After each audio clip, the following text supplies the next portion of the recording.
Good morning, class. This is the part 4 of chapter number 5, part 4, in which we are mostly going to study about the distillation. And then in the next class, we will start with the chromatography and also the heterogeneous separation. अब तक हम केवल homogeneous mixtures को separate करना सीख रहे हैं, ठीक है? So this is an image that's showing a setup of distillation, ठीक है? So इस पार्ट में हम केवल पढ़ने वाले हैं distillation of miscible liquids using तो डिस्टिलेशन होता है क्या है, उसका प्रिंसिपल क्या होता है, एपरेटस कैसा देखता है एंड उसके एप्लीकेशंस क्या क्या हैं, और इंडिया का उसमें क्या क्या कंट्रीब्यूशन अभी तक रहा है हिस्टोरिकली, ठीक है? तो डिस्टिलेशन इसलिए यूज होता है is to separating miscible liquids which have the differences in their boiling point, differences of more than 25 degree Celsius, ठीक है? मतलब कोई दो या दो से ज़्यादा लिक्विड जो एक दूसरे में घुलनशील है, मिसिबल होता है घुलनशील, जो एक दूसरे में मिल जाते हैं, उनके सेपरेशन के लिए हम क्या यूज़ करते हैं, डिस्टिलेशन, ठीक है ना? देखो, we have to let's say हमने कोई सॉल्यूशन बनाया दो चीज़ों का, एक है वाटर और एक है हमारे पास एसीटोन। एसीटोन बेटा जो अब नेल पॉलिश रिमूवर होता है ना, उसमें मोस्टली यूज़ होता है, ठीक है? एंड आप पेट्रोल भी ले सकते हो एसीटोन की वजह, ठीक है? तो मान लो अगर आप सिंपल इस चीज़ को बॉईल करोगे या इवेपोरेट करोगे तो दोनों चीज़ें भाप बन के निकल जाएंगी, ठीक है? तो हमारे पास दोनों चीज़ें बनी ही नहीं, तो सोलवेंट बचा ही नहीं, ठीक है? तो evaporation alone loses the solvent. अगर आप केवल इवेपोरेशन करोगे, बॉइलिंग करोगे, तो आपका जो सोलवेंट है या सोल्यूट है वो हवा में उड़ जाएगा पानी की तरह। हमें वो दोनों चीज़ें अलग अलग करनी है। कैसे करेंगे? सो डिस्टिलेशन हेल्प अस, ठीक है? Distillation help us to recover our solvents, और हमारा सोल्यूट और सोलवेंट, ठीक है? इस केस में by cooling the vapours back into the liquid. मतलब जो वेपर्स बन रहे हैं उसी जब हम किसी पानी को, किसी लिक्विड को गर्म करते हैं, कोई लिक्विड है उसको आपने गर्म किया, वो भाप बन जाता है, वेपर, उसको हम भाप बोलते हैं, ठीक है? देन उस अगर उस भाप को अगर हम ठंडा कर देते हैं बेटा, उससे क्या बन जाता है, लिक्विड। वही तो होता है, पानी होता है, पानी गर्म होता है, ठीक है? उसके वाटर वेपर्स बनते हैं, जो ऊपर जाके बादल बनते हैं, क्लाउड बनते हैं, राइट? एंड क्लाउड में कंडेंसेशन होती है, जैसे जैसे टेम्परेचर ड्रॉप होता है तो कंडेंसेशन से लिक्विड क्या हो जाते हैं, वापस बन जाते हैं। एंड जैसे हमारी फिर रेन ड्रॉप होती है, राइट? ये पूरी डिस्टिलेशन की एक साइकिल होती है। क्या, लिक्विड से स्टार्ट करेंगे, उसको हीट करेंगे, वो वेपर बनेगा, उसको कूल करेंगे, वापस वो लिक्विड बन जाएगा, ठीक है? तो इस चीज़ पे फोकस करते हैं आज। आपको हमारे पास एक प्रॉब्लम आई है, क्या हुआ, एक बच्चा था, उसने एक्सीडेंटली ना एसीटोन और वाटर को मिक्स कर दिया, दोनों एक दूसरे में मिक्सिबल हैं, एसीटोन या अल्कोहल को मिक्स कर दिया, अप टू यू, ठीक है? Both are miscible liquid. Now आपको एसीटोन की बहुत सख्त ज़रूरत है, आपकी लैब में केवल उतना ही एसीटोन था, तो अब उसको रिकवर करना पड़ेगा आपको। So how can these two be separated? This is a homogeneous mixture of two miscible liquids. This is homogeneous solution of two miscible liquids. दो लिक्विड हैं जो आपस में घुलनशील हैं, उनका हमने मिश्रण बना दिया है, ठीक है? और हमें उनको अब सेपरेट करना है। क्या हम केवल उन चीज़ों को इवापोरेट करेंगे तो क्या हम दोनों को सेपरेट कर पाएंगे? नहीं, वो भाप बन के उड़ जाएगा इवापोरेशन से। तो हम क्या करें कि हमें दोनों लिक्विड वापस मिल जाए? तो बेटा हम करेंगे डिस्टिलेशन, डिस्टिलेशन, ठीक? तो ये क्वेश्चन का आंसर है, क्या is it possible to separate them by evaporation? No, evaporation just releases the more volatile liquid as vapors into the air, losing it. Distillation solves this by cooling and condensing those vapors back into the liquid and collecting them into the separating funnel या separating collecting flask. कुछ words जिन पे हम focus करते हैं, volatile liquid. बेटा volatile liquid वो होते हैं जिनका बॉइलिंग पॉइंट लो होता है, लो बॉइलिंग पॉइंट, और वो इजीली इवेपोरेट हो जाते हैं, इजीली इवेपोरेट्स। पेट्रोल हो गया, आपका जो सैनिटाइजर होता है हाथ पे डालते हो, वो थोड़ी देर बाद रब करते हो, इवेपोरेट हो जाता है, तो जाते वोलेटाइल लिक्विड्स। तो क्या होगा, हमारे को मिश्रण है, उसको हीट करना स्टार्ट किया, जो वोलेटाइल लिक्विड था, इसके इसमें एसीटोन है, वो वेपर में कन्वर्ट होगा, फिर हवा में लूज हो जाएगा।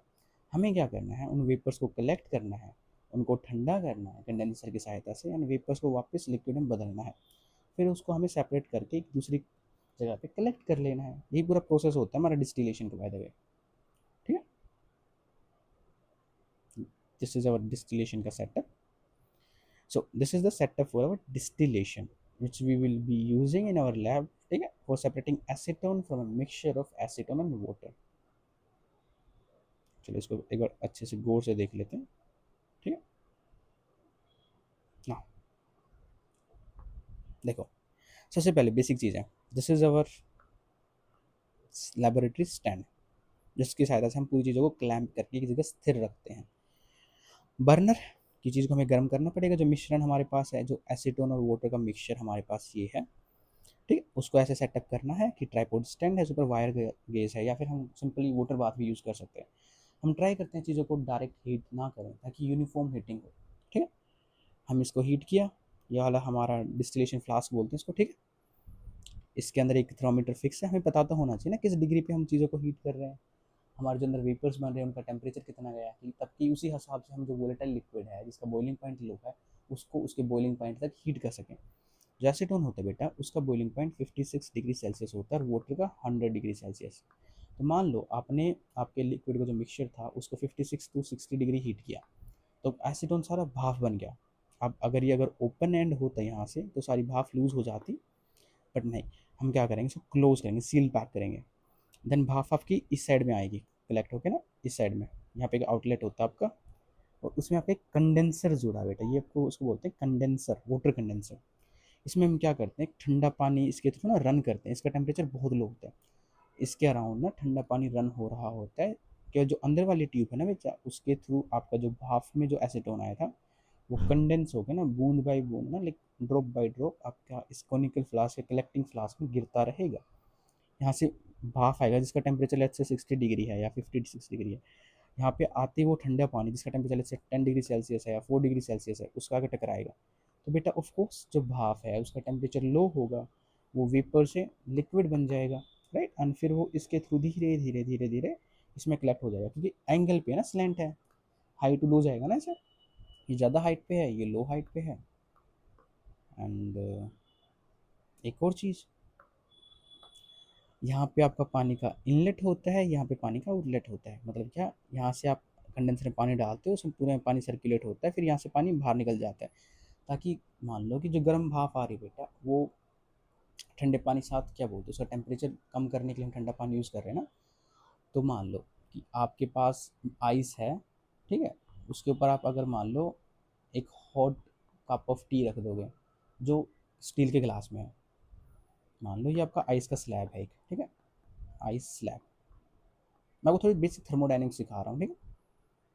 इसके ऊपर एक कप ऑफ टी रख दो जो स्टील का गिलास है, ठीक है, स्टील कंडक्टर होता है ना इलेक्ट्रिसिटी का। आप धीरे धीरे देखोगे कि आइस मेल्ट होना स्टार्ट हुआ, इसका टेम्परेचर लूज हुआ, ठीक है। तो आप देखोगे कि आइस कब मेल्ट होता है, जब उसका टेम्परेचर राइज होता है। या मान लो कि आपने इस बैग को ना आइस कोल्ड वाटर से भरा हुआ है, ठीक है, आइस कोल्ड वाटर से, तो जैसे जैसे आपका जो गर्म चीज़ ठंडी हो जाएगी, क्योंकि यहाँ पे हीट एक्सचेंज हो रही है, तो इस चीज़ का भी टेम्परेचर राइज होगा, राइट। बट हम वो नहीं चाहते, क्योंकि हमें लगातार उस चीज़ को ठंडा रखना पड़ेगा, तो हमें हमेशा जो ठंडा पानी है इसके अंदर फ्लो करते रहना पड़ेगा। हम केवल एक बार उसको ठंडे पानी से भर के नहीं रख सकते, अगर उसको ठंडे पानी से भर के रखेंगे तो धीरे धीरे उस ठंडे पानी का भी तापमान बढ़ता रहेगा, इसलिए हम वाटर को कंटिन्यूसली फ्लो कराते हैं वाटर कंडेंसर में, ठीक है ना।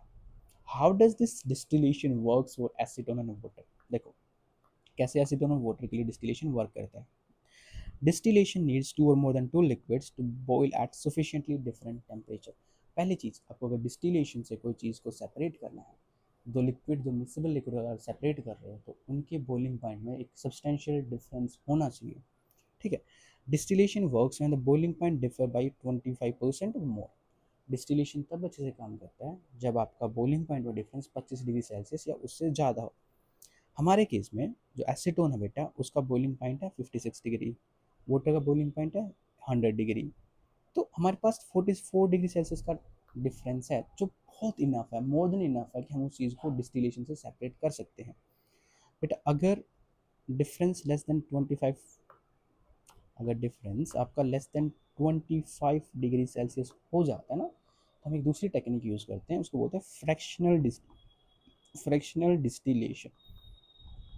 इसके बाद आप, इसके बारे में आप 11th क्लास में पढ़ोगे, ठीक है, बट इसके एप्लीकेशन के बारे में हम अभी पढ़ेंगे, ठीक है ना।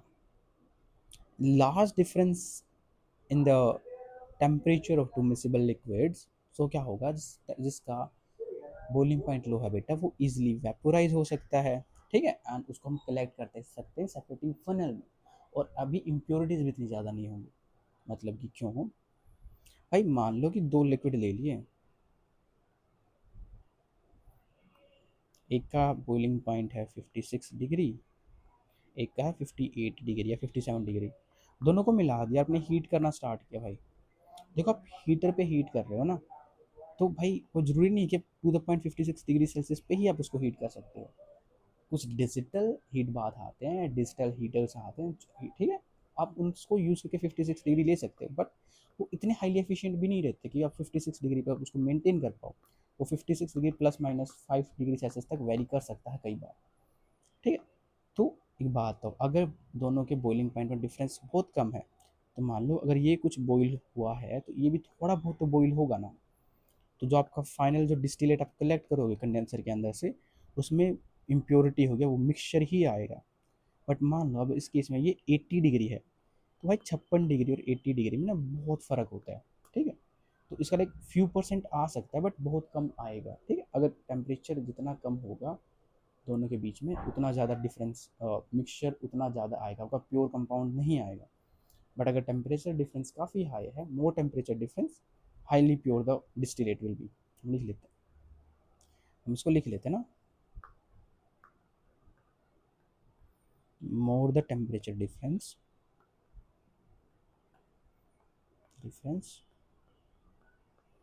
purer will be the distillates, purer will be the distillates। बेटा डिस्टिलेट्स उनको बोलते हैं जिसको हम डिस्टिलेशन के बाद कलेक्ट करते हैं हमारे सेपरेट कलेक्टिंग फ्लास्क के अंदर। डिस्टिलेशन या डिस्टिलेट, अभी मोर pure will be the distillate. Distillate मतलब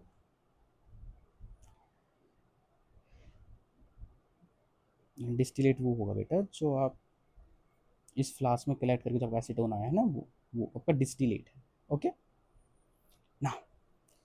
अब हम कुछ एप्लीकेशन है वो डिस्टिलेशन के बारे में पढ़ लेते हैं। अगर आपने डेफिनेशन नहीं पढ़ा, हम एक बार एनसीईआरटी से डेफिनेशन भी गो थ्रू कर लेते हैं। चलो, a homogeneous mixture of two miscible liquids can be separated by heating the mixtures until the liquid with lower boiling point vaporizes. The vapor is then cooled and turning back into the liquid, and this process is known as distillation। आप इसको mark कर सकते हो कि किस प्रक्रिया को हम डिस्टिलेशन बोलते हैं, ठीक है। अभी हम एप्लीकेशन के बारे में बात करते हैं। ये पहला है बेटा इंडिया की साइंटिफिक कंट्रीब्यूशन कि डिस्टिलेशन का हम कहाँ कहाँ यूज़ कर पा रहे हैं। जब अल्कोहल देखते हो दुनिया में, जितने भी जो ड्रिंकिंग स्पिरिट्स होती हैं, जिन होती हैं, ठीक है, ब्लेंड्स होते हैं, जो भी होते हैं, they all are made by distillation. तो पहला कंट्रीब्यूशन है हमारा, मिट्टी का जो इत्र बनता है जो कन्नौज में, या बाकी जो भी इत्र या परफ्यूम बनाते हैं ना हम बेटा, वो सब डिस्टिलेशन से बनाते हैं। सो कन्नौज एक यूपी में डिस्ट्रिक्ट है जो वर्ल्ड फेमस है फॉर इट्स इत्र, और उसका एक इत्र है उसको अर्दली इत्र बोलते हैं, जिसमें पेट्रिकोर जो होता है, जब पहली बार बारिश गिरती है मिट्टी पे, जो भीनी भीनी खुशबू आती है, उसको हम पेट्रिकोर बोलते हैं, उसका भी इत्र बनता है। तो ये फ्लावर से, डिफरेंट काइंड ऑफ फ्लावर से ना उसके फ्रेग्रेंस एक्सट्रैक्ट कर पाते हैं, उसके ऑयल एक्सट्रैक्ट कर पाते हैं इस डिस्टिलेशन मेथड से। और जो मेथड है इसको हम बोलते हैं डेग भापक। डेग का मतलब होता है आपका जो कॉपर होता है, जिस वेसल को हम यूज़ कर रहे हैं डिस्टिलेशन के लिए, वो कॉपर के बने हुए हैं, ठीक है। एंड भापक में उसको गर्म करके, तो बड़े बड़े कॉपर के कनिस्टर्स होते हैं, इनके अंदर हम चीज़ों को डालते हैं, उनको गर्म करते हैं, फिर यहाँ से चीज़ें कंडेंस होती हैं, वेपर आते हैं, और यहाँ पे देखो मैं ठंडे पानी में उनको रखा हुआ है, तो वापस ऑफ कोर्स वो क्या हो जाएगा, लिक्विफाई हो जाएगा। दूसरा एक मेथड है जिसमें हम क्या करते हैं, जो क्रूड ऑयल हम एक्सट्रैक्ट करते हैं ना, ज़मीन से, समुद्र के नीचे से हम क्रूड ऑयल निकालते हैं, कच्चा तेल, देन उसको हम क्या करते हैं, डिफरेंट डिफरेंट कंपोनेंट्स में सेपरेट कैसे करते हैं, फ्रैक्शनल डिस्टिलेशन से। जैसे फ्रैक्शनल डिस्टिलेशन से, क्योंकि भाई उनमें जो बॉइलिंग पॉइंट डिफरेंस होता है ना बहुत कम होता है। हम क्रूड ऑयल को लेते हैं, उसको हीट करते हैं, देन हम उसको फ्रैक्शनल कॉलम होता है, फ्रैक्शनल डिस्टिलेशन कॉलम में पास करते हैं, जिसका सबसे हाई बॉइलिंग पॉइंट होता है ना वो बिटुमिन होता है, कोलतार दारकोल जिसको हम बोलते हैं, जो हम रोड बनाने के लिए यूज़ करते हैं। फिर थोड़ा हाई आते हैं तो लुब्रिकेंट ऑयल हमें मिलता है कॉलम में, एक कॉलम, फिर हमें डीजल मिलता है, फिर हमें केरोसिन मिलता है, पेट्रोल मिलता है, फिर कुछ गैसेस होते हैं जैसे हम पेट्रोलियम गैस बोलते हैं ना, एलपीजी। तो भाई गैस है, गैस का बॉइलिंग पॉइंट सबसे लो होता है, फिर हम उसको क्या करते हैं, उसको हाई प्रेशर में उसको हम कंप्रेस करते हैं। कंप्रेस, अगर हम किसी गैस को हाई प्रेशर पे कंप्रेस करते हो तो गैस से लिक्विड में कन्वर्ट हो जाती हैं।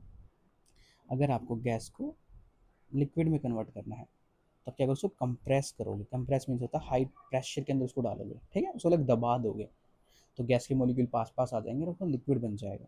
तो जो एलपीजी हमारी यूज़ करते हैं ना, लिक्विड पेट्रोलियम गैस, जो घरों में खाने बनाने के लिए यूज़ करते हैं हम, वो ऐसे ही बनाई जाती है, ठीक है। से दो एप्लीकेशन थी, एक तो हम पेट्रोल रिफाइनरी में जो प्रोडक्ट ऑफ क्रूड ऑयल है उनको सेपरेट करने के लिए यूज़ करते हैं, और एक हम इत्र बनाने के लिए यूज़ करते हैं, ठीक है। चलो ये था हमारा अबाउट डिस्टिलेशन। एक और चीज़ को कवर कर ही लेते हैं हम, पेपर क्रोमेटोग्राफी को हम कवर कर लेते हैं, ठीक है। देखो, कभी आपने देखा है कि मान लो आपकी शर्ट के ऊपर इंक गिर जाती है, थोड़ा पानी लगता है तो पूरा फैल जाता है वो, या अगर आप कोई जेल की पेंसिल लिखते हो, स्केच पेंसिल लिखते हो, तो थोड़ा पानी गिर जाता है पूरा स्मज हो जाता है, फैल जाता है वो, ऐसा क्यों होता है, राइट? राइट। देखो, जो पेन है जिसमें जो इंक बैठा है वो एक टाइप की डाई होती है, कलर होता है, ठीक है। एंड वो पेपर होता है उसमें पूरा पूरा फैल जाता है, जैसे उसको पानी मिलता है, वो डाई पानी में सोल्यूबल होती है, पेपर उसको पूरा सोक कर लेता है कैपिलरी एक्शन से, ठीक है। तो हम इस एक एक मेथड होता है जिसको बोलते हैं पेपर क्रोमेटोग्राफी, ठीक है, या क्रोमेटोग्राफी। पेपर क्रोमेटोग्राफी इसलिए कि हम उसमें पेपर यूज़ करते हैं, स्पेशल टाइप का पेपर बोलते हैं उसको, ठीक है। पेपर क्रोमेटोग्राफी के लिए हम स्पेशल पेपर होते हैं, क्रोमेटोग्राफी पेपर बोलते हैं हम उसको।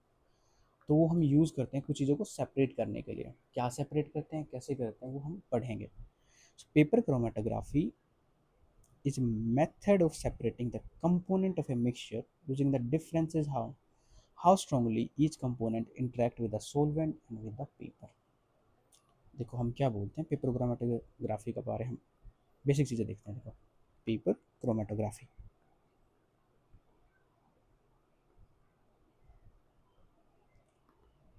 एक मिक्सचर है हमारे पास, दो या दो से ज़्यादा चीज़ों का, उसके हम कंपोनेंट को कैसे सेपरेट करते हैं कि वो कैसे एक लिक्विड या सोलवेंट के साथ, लिक्विड नहीं बोले हम, सोलवेंट के साथ इंटरेक्ट करते हैं, और कैसे कोई सॉलिड चीज़ या पेपर के साथ इंटरेक्ट करते हैं, पेपर के साथ इंटरेक्ट करते हैं।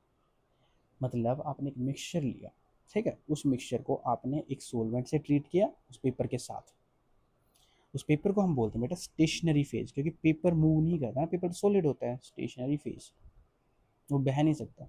जब का सोलवेंट होता है तो उसको हम बोलते हैं मोबाइल फेज। मोबाइल मीन्स होता है वो चीज़ जो चल सकती है, बह सकती है, ठीक है। तो याद रखना ये चीज़ें कि हम एक मिक्सचर को कैसे सेपरेट कर रहे हैं, कि वो कैसे इंटरेक्ट कर रहे हैं with the solvent and with the paper. जो सोलवेंट है, हम एक सेटअप पूरा देखेंगे ना क्रोमेटोग्राफी का कैसे होता है, वो समझ आएगी कि वो सोलवेंट के साथ कैसे इंटरेक्ट कर रहे हैं, पेपर के साथ कैसे इंटरेक्ट कर रहे हैं, हम इन सब चीज़ों का मतलब क्या है, ठीक है। देखो, जो सोलवेंट होता है बेटा, it carries the substance up the paper, separating them on the basis of how fast each one of them moves। some cling to the paper, some travels more rapidly with the solvent। हम इस line पे वापस आएंगे, don't worry, हम इस line पे एक बार वापस आएंगे। पहले बार क्रोमेटोग्राफी का मतलब देख लेते हैं। क्रोमेटोग्राफी ने ग्रीक वर्ड क्रोमा से आया है, उसका मतलब होता है कलर, और ग्राफीन का मतलब होता है राइट। तो हम लिटरली इस चीज़ का मतलब होता है कि हम कलर की सहायता से राइट कर रहे हैं। एंड इनिशियली मेथड यूज़ हुआ था डाइस के कलर को सेपरेट करने के लिए, प्लांट के पिगमेंट्स को सेपरेट करने के लिए, ठीक है। एक बार इस चीज़ों के बारे में हम एक बार वापस में आएंगे। चलो, एक एक्सपेरिमेंट है जो मैंने आपके लिए लाया है, ठीक है। हम क्या कर रहे हैं, हमारे पास हम सब ने स्पिनच देखी है, पालक जो होती है, हम क्या करेंगे, पालक लेंगे, उसको पीस लेंगे, तो उसका जो ग्रीन जूस है उसको हम छान लेंगे किसी चीज़ में, हम किसी कपड़े की सहायता से उसको छान लेंगे, ठीक है। अब देखो, वो देखने में केवल ग्रीन है, बट क्या वो सच में ग्रीन है, या केवल वो ग्रीन कलर की डाई है, उसमें डिफरेंट पिगमेंट्स हैं, हमें वो चेक करना है। जो ग्रीन कलर का आपका जो मिश्रण आया है बेटा, वो एक मिक्सचर है डिफरेंट काइंड ऑफ पिगमेंट्स का, डिफरेंट काइंड ऑफ डाइज का, हमें उसको सेपरेट करना है। हम कैसे करेंगे, हम उसको सेपरेट करेंगे पेपर क्रोमेटोग्राफी की सहायता से, ठीक है, पेपर क्रोमेटोग्राफी की सहायता से, यस। तो ये है paper chromatography of the spinach extract, ठीक है ना। भाई, chromatography is use to separate the different pigments, pigment होता है बच्चा डिफरेंट जो कलर देने वाली डाइज होती हैं वो present in the spinach based on their different affinity for the stationary phase जो पेपर है, मोबाइल फेज जो सोलवेंट है। देखो, एक चीज़ है सॉलिड, जिसके पेपर है, वो स्टेशनरी है, वो मूव नहीं करेगा, उसके ऊपर लिक्विड मूव कर सकता है, ठीक है, उसके अंदर लिक्विड मूव कर सकता है। मतलब क्या, आप एक गिलास ऑफ वाटर ले लो, ठीक है, आप एक गिलास ऑफ वाटर ले लो, उसमें पानी भर दो, ठीक है। अब आप एक पेपर ले लो, पेपर की स्ट्रिप, ठीक है। अगर आप उसको एक पानी में डुबोते हो थोड़ी देर के लिए, ठीक है, तो देखो इनिशियली आपका पानी का लेवल यही था, बट 5-10 मिनट बाद आप देखोगे पानी ऊपर मूव करना स्टार्ट कर गया है, पानी यहाँ तक आ गया, थोड़ी देर बाद पानी यहाँ तक मूव कर जाता है, राइट। ऐसे हमारे अगर कपड़े होते हैं, हमारा कपड़ा थोड़ा भीग जाता है किसी किनारे से, तो पूरा पानी फैल जाता है ना कपड़े में ऊपर तक। ये होता है बेटा, एक चीज़ होती है, एक साइंटिफिक मैकेनिज्म होता है, कैपिलरी एक्शन, ठीक है, जिसके थ्रू जो का सोलवेंट होता है बेटा, वो आपके पेपर के ऊपर मूव करता है, पेपर के अंदर मूव करता है, ठीक है। कैपिलरी एक्शन, जो आपका पेपर होता है ना बेटा, वो बहुत फाइन फाइन, उसके अंदर ना छोटे छोटे छेद होते हैं, छिद्र होते हैं, पोर्स होते हैं, जिनके थ्रू आपका सोलवेंट मूव करता है। आपका मूव क्या कर रहा है, सोलवेंट, तो इसलिए हम उसको क्या बोलते हैं बेटा, मोबाइल फेज। पेपर तो आपका पेपर ही है ना, at the end of the day वो तो हार्ड स्ट्रक्चर है, तो आपका वो क्या है, स्टेशनरी फेज, ठीक है। और इन दोनों के साथ आपके पिगमेंट्स कैसे इंटरेक्ट करते हैं, हम उसी चीज़ की सहायता से हम क्या करते हैं, चीज़ों को सेपरेट करते हैं, पिगमेंट्स को सेपरेट करते हैं। मान लो ये मेरा पेपर था, ठीक है, मस्त पानी में डूबा हुआ है, ठीक है, इतना पानी में डूबा हुआ है ये, ठीक है। और यहाँ पे एक मेरी लाइन थी जहाँ पे मैंने स्याही लगा दी, स्याही जो होती है इंक हो गई जो। तो आप देखोगे कि इंक का एक पोर्शन है बेटा जो स्ट्रोंगली एडजॉर्ब है, स्ट्रोंगली इंटरेक्ट कर रहा है आपका पेपर के साथ, किसी चीज़ का पेपर के साथ इंटरेक्शन, पेपर इंटरेक्शन स्ट्रोंग है।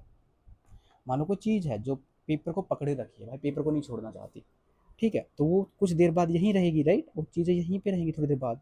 बट कुछ चीज़ें हैं जिसको फ़र्क नहीं पड़ता पेपर से इतना ज़्यादा, उसको भाई पानी से प्यार है, उसको पानी से छपाक छपाक करना है, उसको पानी से इंटरेक्शन बहुत स्ट्रॉन्ग है। तो थोड़ी देर बाद वो चीज़ें धीरे धीरे करके वो यहाँ तक मूव कर जाएगी, राइट, जैसे जैसे पानी आपका मूव करेगा वो पानी के साथ मूव करेगी। तो अगर कोई चीज़ अगर सोलवेंट के साथ इंटरेक्ट कर रही है ज़्यादा, तो वो सोलवेंट के साथ मूव करेगी। अगर कोई चीज़ स्टेशनरी फेज के साथ ज़्यादा इंटरेक्ट करेगी तो स्टेशनरी फेज के पास ज़्यादा रहेगी, वो कम मूव करेगी, है ना। समझ आई होप ये चीज़, pigment which interact strongly with stationary phase या हमारा paper, stationary phase moves slowly from like मतलब moves slowly या displaces very less from their position by solvent, moves slowly with solvent। इसका मतलब क्या है, देखो थोड़ा बहुत इंटरेक्ट हो पानी के साथ भी तो करेगा, सोलवेंट के साथ तो करेगा, बट इतना ज़्यादा नहीं, वो पेपर से चिपका रहेगा, थोड़ा बहुत खींच जाएगा ऊपर की तरफ। आई होप समझ आया हो। बाय एंड इफ अगर कोई पिगमेंट है हमारा, pigment which interacts strongly with the mobile phase, कोई चीज़ है जिसको भाई मोबाइल फेज सोलवेंट से प्यार है, वो उसमें घुलना चाहता है, उसमें मिलना चाहता है, तो वो मोबाइल फेज। सो जिसका अगर मोबाइल फेज के साथ इंटरेक्शन स्ट्रॉन्ग है, so it will move faster ना, it will move faster and further, faster भी मूव करेगा और फर्दर भी मूव करेगा। फर्दर होता है बेटा दूर, तेजी से और दूर मूव करेगा, further with solvent. I hope आपको ये चीज़ समझ आई हो, ठीक है। तभी हम क्या करते हैं, हमने उस जो हमारे पास पालक थी उसको पीस लिया, उसका पानी हमें छानी, जो ग्रीन कलर का पिगमेंट था। अभी हम क्या करेंगे, एक ऐसा जार सेटअप करेंगे बेटा, देखो यहाँ पे भी एक ऐसा जार शो कर रहा है, देखो इसको बोलते हैं हम कोलम, क्रोमेटोग्राफी कोलम, ठीक है, इसको हम क्रोमेटोग्राफी जार भी बोलते हैं। तो हमें क्या करेंगे, एक क्रोमेटोग्राफी पेपर लेंगे ऐसा, ठीक है, उस पे बेस से ना लगभग 2 से 3 सेंटीमीटर पे एक पेंसिल से लाइन ड्रॉ कर देंगे, बहुत हल्की हल्की, गाढ़ी गाढ़ी नहीं, बहुत हल्की। और फिर हम थोड़ा सा एक ड्रॉप ऑफ जो हमारा स्पिनिच है, स्पिनिच जूस है, यहाँ लगा देंगे use the with the help of capillary. बेटा कैपिलरी ना बहुत फाइन ग्लास की ट्यूब होती है, बहुत पतली पतली, तो उससे हम उसको डिप करेंगे जूस के अंदर और यहाँ पे लगा देंगे, तो आपका यहाँ पे स्पिनिच जूस आ जाएगा। फिर आप एक क्रोमेटोग्राफी कॉलम प्रिपेयर करोगे, उसमें आप क्या करोगे, कॉलम के अंदर आप पहले सोलवेंट डालोगे, और अब इतना डालोगे कि आपका वो इस लाइन को टच ना करे, जो हमने ब्लैक लाइन ड्रॉ किया है ना बेटा, ये कि वो आपका जो सोलवेंट का लेवल है वो इससे नीचे ही रहना चाहिए, ताकि धीरे धीरे वो यूनिफॉर्मली ऊपर मूव करे आपका सोलवेंट। जैसे इस केस में है, देखो सोलवेंट का लेवल यहाँ तक ही है और हमारी लाइन यहाँ तक है, तो सोलवेंट फिल किया, फिर कॉलम के अंदर हम हमारा क्रोमेटोग्राफी पेपर डालेंगे, उसको हम फिक्स कर देंगे किसी या तो वॉच ग्लास की सहायता से या हम थ्रेड की सहायता से या फिर किसी और चीज़ की सहायता से, ठीक है। एंड कुछ टाइम के बाद जब आपका वाटर का लेवल या सोलवेंट का लेवल यहाँ तक आ जाए, 3/4 हो जाए, तब हम उसको बाहर निकालेंगे एंड उसको हम चेक करेंगे यूवी लाइट के अंदर या आयोडीन ट्रीटमेंट के साथ, या बाकी चीज़ें होती हैं। उन कॉम्प्लिकेटेड चीज़ों में अभी हम नहीं जाएंगे, बस केवल सिंपल चीज़ देखना चाहते हैं, ठीक है ना। मैंने वही डॉटेड लाइन यहाँ पे ड्रॉ कर देता हूँ पेंसिल के लिए, लाइन की क्रोमेटोग्राफी कॉलम को पूरा प्रिपेयर किया, उसको डिप किया, ठीक है। तो देखो, small spot of spinach extract is applied on the paper above the solvent level. Yes, पहले स्टेप में हमने क्या किया, एक छोटा सा स्पिनच का स्पॉट लगाया सोलवेंट के लेवल के ऊपर, ठीक है। This is called sample application. चलो इस सब चीज़ों को भूल जाओ आप, ठीक है, ये ऊपर वाली चीज़ों पे ध्यान मत दो, बस केवल इस चीज़ पे ध्यान दो ना। धीरे धीरे solvent rises up the paper by capillary action. अब धीरे धीरे सोलवेंट, इसमें देखो अगर आप देख पा रहे हो सोलवेंट यहाँ तक गीला हुआ है पेपर यहाँ तक, सोलवेंट धीरे धीरे ऊपर की तरफ मूव करेगा बाय कैपिलरी एक्शन, ठीक है। अब देखो, different pigments move at the different rate depending upon their affinity. फिर एफिनिटी होता है किसी चीज़ को लेके प्यार या लगाव, ठीक है। अगर कोई चीज़ को स्टेशनरी फेज को लेके लगाव ज़्यादा है तो इंट्रैक्शन ज़्यादा है, तो वो नीचे रह जाएगा। जिसको पानी के साथ या सोलवेंट के साथ इंट्रैक्शन ज़्यादा बेटा वो ऊपर मूव करेगा फास्टर, जब ये हमने पढ़ा था। तो जैसे जैसे आपका सोलवेंट ऊपर मूव करता जाएगा, आपके पिगमेंट सेपरेट हो जाएंगे based on what differences in there affinity, ठीक है। इस चीज़ को ध्यान रखना, ये चीज़ आप इंपॉर्टेंट आप हाईलाइट करके नोटबुक में लिख सकते हो, ठीक है। अभी आप क्या करोगे, solvent front reaches near to the top of paper. हम क्या करेंगे जब देखेंगे सोलवेंट फ्रंट, वो होता है बेटा जिस लेवल तक पानी या आपका सोलवेंट मूव कर चुका होता है। आप इस केस में जब आपका 3/4 के अराउंड अगर आपका सोलवेंट फ्रंट मूव कर चुका है, सोलवेंट मूव कर पेपर को निकालोगे, पेंसिल से इस लाइन को मार्क करोगे ऐसे डॉटेड डॉटेड या फुल। तो ये चीज़ें होती हैं क्योंकि हम ये चीज़ें इंपॉर्टेंट होती है कुछ कैलकुलेशन को लेके, कि जहाँ से चीज़ों ने मूव करना स्टार्ट किया, जहाँ जहाँ पे वो चीज़ें रुकी हैं, उससे हम कुछ रेशियोज होते हैं, ठीक है, रिटेंशन फैक्टर्स होते हैं, उनको हम निकालते हैं। उस चीज़ के बारे में हम बड़ी कक्षा में पढ़ेंगे, अभी नहीं पढ़ेंगे, ठीक है। तो अब इस केस में हम क्या करेंगे, उसको निकालेंगे, उसको सुखाएंगे। अगर कोई ट्रीटमेंट हमें एक्स्ट्रा करना है, कोई किसी केमिकल से ट्रीटमेंट करना है तो अच्छी बात है, नहीं करना तो हम उसको ड्राई कर लेंगे। देन हम देखेंगे कि different kind of pigment separate हो गए। जो पहले केवल एक सिंगल स्पॉट था ग्रीन कलर का बेटा, अब वो देखो brown, lime colour, sorry light green, dark green, yellow and orangish separate हो गया है। तो बेटा जो पेपर क्रोमेटोग्राफी पेपर पे आपके कलर पिगमेंट सेपरेट हो गए ना, उसको हम क्या बोलते हैं, फाइनल आउटपुट को क्रोमेटोग्राम। हम फाइनल आउटपुट को क्या बोलते हैं, क्रोमेटोग्राम, ठीक है। So separated pigments from the spinach extract. तो इसमें आप देख सकते हो कि वो विजिबल दिख रहे हैं हमारी आइज़ को, डिफरेंट कलर बैंड में वो सेपरेट हो गए। एक स्टार्टिंग में एक ब्राउन पिगमेंट हमारे पास आया है, ठीक है, ब्राउन पिगमेंट है, ओलिव ब्राउन, जो फियोफाइटिन से कारण एक केमिकल्स होते हैं। देन येलो ग्रीन आया है जो क्लोरोफिल बी के कारण है, ब्लू ग्रीन है जो आपको क्लोरोफिल ए के कारण है, जेंथोफिल येलो होते हैं, कैरोटीन आपके ऑरेंज येलो होते हैं। तो असल एक डिफरेंट कलर्स के आपके जो कंपोनेंट थे आपके स्पिनिच एक्सट्रैक्ट में प्रेजेंट थे बेटा, वो सब सेपरेट हो चुके हैं using a single piece of paper. And वो किस लिए सेपरेट हुए हैं कि इन पिगमेंट के एफिनिटी में डिफरेंस था कि वो कैसे इंटरेक्ट कर रहे हैं सोलवेंट के साथ और स्टेशनरी फेज के साथ। आई होप ये चीज़ें सेंस बना रही हैं आपकी। चलो अब इस पर वापस आए। The liquid carries the substance of the paper, yes, and separating them based on how fast each one moves. उनको सेपरेट कैसे करता है कि इनमें से कौन सा कितनी तेज़ी से मूव कर रहा है। कोई स्लो मूव कर रहा है बिकॉज वो स्टेशनरी फेज के साथ इंटरेक्ट स्ट्रोंगर शो कर रहा है, ठीक है। कुछ पेपर से क्लिंग रह जाते हैं, चिपके रह जाते हैं, कुछ बहुत जल्दी जल्दी ऊपर मूव करना लग जाते हैं, ठीक। वही तो हम कुछ लोग इंक को भी सेपरेट करते हैं, इनके वेरियस कंपोनेंट होते हैं। केवल डार्क कलर की आपको इंक दिखता है ना पेन की, वो केवल डार्क कलर की इंक नहीं होती बेटा, उसमें मल्टीपल कलर की इंक मिलाई जाती है, ठीक है। तो हम वही कि डिफरेंट काइंड ऑफ पिगमेंट्स को हम सेपरेट कर सकते हैं। कुछ फ्लावर्स के पिगमेंट सेपरेट करते हैं, कुछ और चीज़ें सेपरेट करते हैं, ठीक है। कोई फूड कलर्स को भी सेपरेट करते हैं, ठीक है। तो this was about the chromatography. I hope आपको ये चीज़ समझ आई हो, आपको ये एक्सपेरिमेंट जो था, जो डेमोन्स्ट्रेशन मैंने आपको दी है वो समझ आई हो। It has taken quite a lot of time to develop this, okay. Now before concluding this chapter there is a question pose in pointer section है, ठीक है। ये वाला जो पार्ट है दिस वन, ठीक है, सिक्स वन। तो हम इनके क्वेश्चन, हमें केवल ट्रू एंड फोल्स बताना चीज़ों के बारे में। तो पहली चीज़ है, पहला क्वेश्चन है, salt can be separated from the salt solution bye evaporation and distillation. देखो सीधी सी बात है, एक सोल्ट है वो सॉलिड होता है, एंड सोल्ट का बॉइलिंग पॉइंट बहुत हाई होता है, like it's way beyond than 100 degree Celsius, way beyond होता है। पानी का 100 है भाई, हमें उन दोनों को सेपरेट करना है, तो हम सिंपल उसको भाप बना के उड़ा देंगे। नमक आपका 100 डिग्री पे भाप बन के नहीं उड़ेगा। So it's a correct statement, see it's a correct statement ना। Distillation can be use to separate two liquids when they have the same boiling point. नहीं, बॉइलिंग पॉइंट डिफरेंस कम से कम 25 डिग्री या उससे ज़्यादा होना चाहिए, तभी हम दो लिक्विड्स को सेपरेट कर पाएंगे, एल्स हम नहीं कर पाएंगे। The third one is, in paper chromatography, the solvent level should be above the sample spot at the beginning of experiment. नहीं, सैम्पल स्पॉट से नीचे हो ताकि वो एक द सेम टाइम पे ना सेल जो हमारा इंक है या हमारी डाई है उसको टच करे। अगर उसका लेवल ज़्यादा, हमने डिप किया भाई, हमने जैसे ही डिप किया, मान लो ये हमारा बीकर है या हमारा कोलम है, इसके अंदर जितना सोलवेंट है, पेपर को मैंने डिप करना स्टार्ट किया धीरे धीरे, ठीक है। एक बात था, यहाँ पे मैंने वो लगा रखा है मेरा स्पॉट जहाँ पे मेरी डाई है। आप पेपर को आप लोअर करोगे तो भाई पूरा पानी डूबता जाएगा, ऐसे ऐसे टेढ़ा मेढ़ा हो जाएगा, पूरा फैल जाएगा, ठीक है। आपको एक यूनिफॉर्म स्टार्ट चाहिए, इसलिए हम उसको हमेशा नीचे रखते हैं, ठीक है। सो दैट यहाँ पे एक रीजन दिया है, show that the spot isn't वो straight into the bulk solvent, कि हमने सीधा उसको डुबो ही दिया है यार, वो बहुत नाजुक सी चीज़ है, आपको उसको डेलिकेटली हैंडल करना पड़ेगा। Evaporation and crystallisation are the same process. नहीं, क्रिस्टलाइजेशन एंड इवेपोरेशन से वे डिफरेंट टेक्निक होती है। इवेपोरेशन में क्या होता है, हम सोलवेंट को एंटायरली मूव करते हैं, लिविंग द रेजिड्यूज।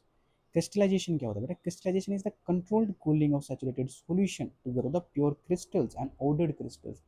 और एंड में ना, जब क्रिस्टल्स होते हैं ना आपके सोलवेंट में ही बनते हैं, अपने सोलवेंट को बाद में आप निकालते हो, फिल्टर आउट करते हो, आप उसको इवेपोरेट नहीं करते हो। आई होप ये आपको समझ आई हो। हमने 3 मेजर टेक्निक्स पढ़ी हैं अभी तक, crystallisation, distillation, and last one was paper chromatography.